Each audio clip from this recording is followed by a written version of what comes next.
Hey guys, welcome back to Words on Paper. My name is Jesus, and today I am in my front yard. That's right, I'm in the front yard. Sometimes I like to come out here, get some peace and quiet so I can read. But today I wanted to do a quick review of this book I just read. Yeah, you saw that right. It's Cocksucker by Lucas Milliron.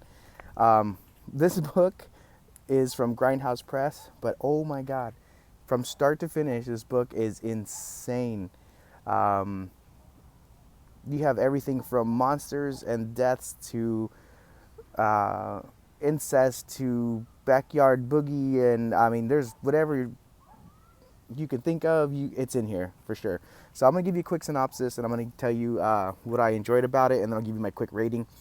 So um, it's a tale of two families. Freddie Trujillo is on the worst vacation of his life after a rejected proposal. Freddie cheats on his boyfriend and must salvage the rest of his trip with his sister and her boyfriend.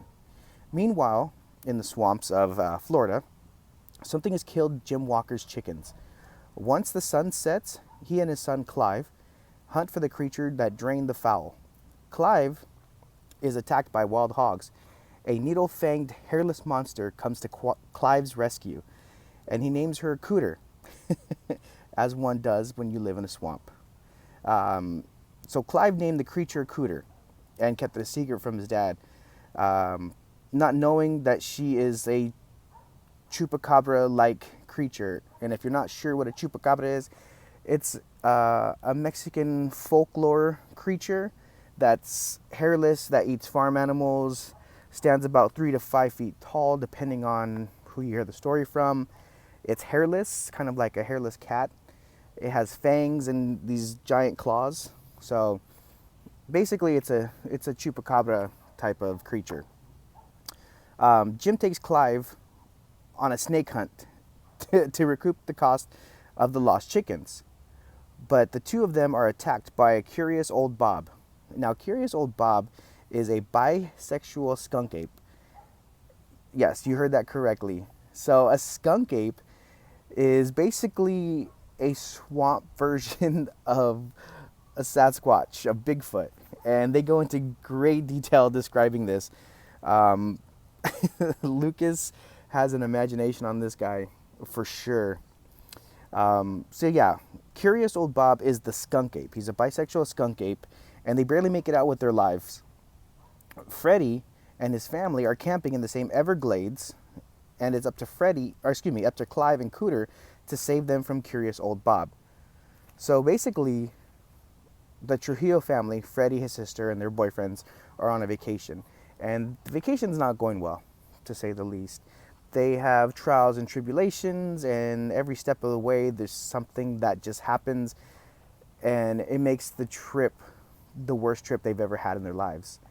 Well, meanwhile, they eventually make it through Florida, and they go on a boat tour, one of those big swamp boats with the big the fan boats, I guess.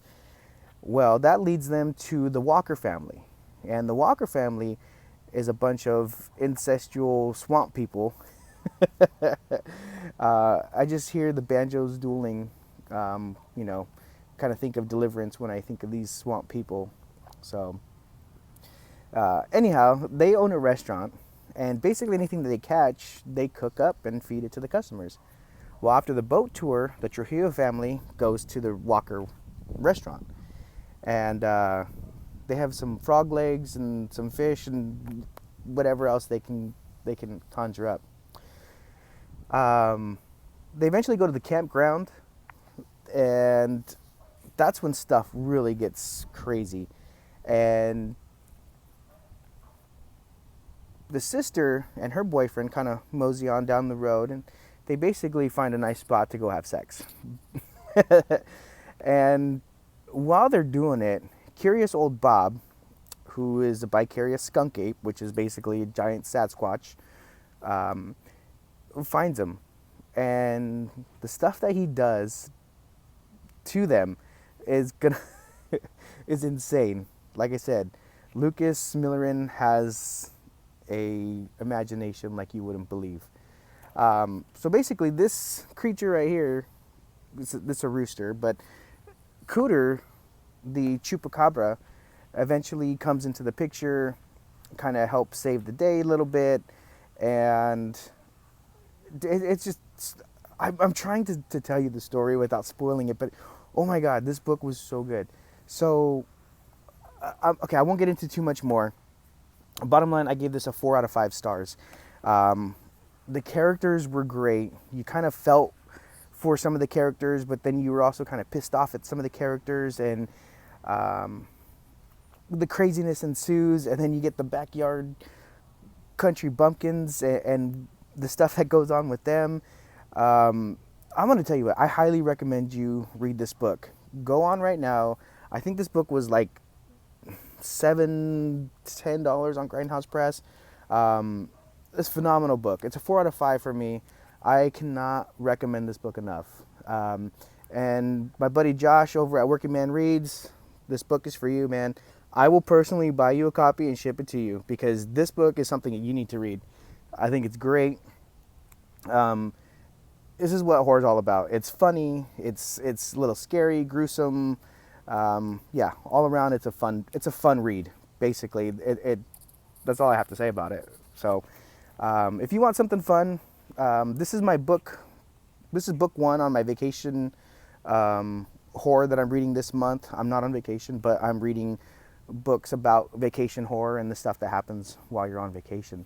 So, yeah, guys, just wanted to let you know. Go out and buy this book. It's great. Thank you for watching. Again, my name is Jesus, and this is Words on Paper. Have a good one.